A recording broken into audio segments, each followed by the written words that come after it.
There was a day that I became wealthy. I'll tell you the day, I know that day I was rich. I was broke, I was pissed, I was angry at everybody else but who? Myself.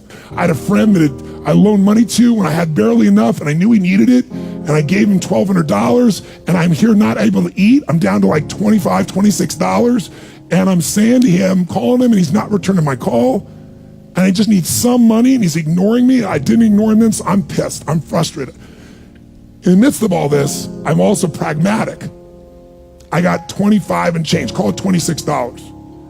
What the hell am I gonna do? I don't have any plans for economics. I got overhead that's crazy. I'm living in this little tiny apartment, 400 square feet in Venice, California. So I thought, okay, when I was totally broke early on, when I was 17, I used to save my money up and go to the smorgasbord and load up for Christmas, load up for the week. So I didn't drive there because I wasn't gonna spend the gas to get there, plus I needed to walk, so I walked there. And I go in, I'm not dressed really great, but it's Marina Del Rey, it's okay. And I got a place right by the window, and I can see these yachts going by, and I'm dreaming of what life could be like. And I'm starting to let go of my anger, and I'm starting to focus on what I want instead of what I don't want. And that shifted me just a bit. And now I'm eating, which shifted me a lot. And I got this giant plate stacked up, and I don't know what the amount was. It was like, whatever, it was $6.95, $7.95, right? So I'm gonna do this. I could probably do this 3 or 4 times, right? Somewhere in that range. As I'm finishing my meal, this little boy comes in, dressed in a little suit. And I honestly don't know how old he'd be, probably in the 3rd grade, so maybe 8 years old, 9 years old, something like that. And he opened the door for his mother, and he came over and he pulled out the seat for her, and she sat down. And she was a pretty lady, but as pretty as she was, I was totally obsessed by this boy. He had presence at 7 or 8 years old. And it moved me. I don't know why, it moved me. And I thought, this kid is like pure. I want him to always be this way. He's such a good kid, he's a giver. So I got up and I paid for the meal, and whatever it was, $6, $7. So now I've got whatever left, $17, $18, $19. And I walk up to this little boy, and I said, excuse me. And I said, I just want to acknowledge you for being such an extraordinary gentleman. I said, I saw the way you treated your lady, how you opened the door, how you pulled the chair out. I said, that's class. I said, my name's Tony, what's yours? I don't honestly remember his name, Charlie or something. And he looked up at me and I said, Charlie? I said, that's amazing, taking your date out for a lunch like this. He goes, well, actually, she's my mom. And I said, that's even more cool. And he said, oh, but I'm not taking her lunch because I think he said he was 8. I said, oh, yes, you are.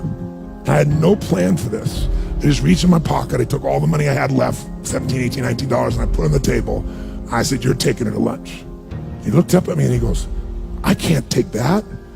I said, sure you can. He said, why? Because I'm bigger than you are. And he smiled real big, and I didn't even look at his mom. I just turned and walked away. And I didn't walk out of that door. I flew home. I should have been freaking out. How the f am I gonna eat? But I didn't, because something inside of me had finally got past scarcity.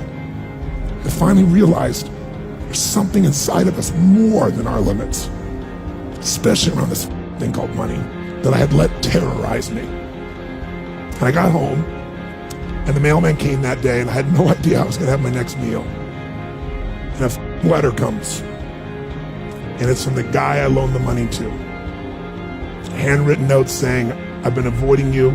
It's wrong. I'm so sorry. You were there when I needed you. Here's what I owe you plus a little bit more. And the $1,200 was there plus another $100 for the time that I had to take care of it. And for me, $1,300, that was enough to run my show for a month or 2. And I cried.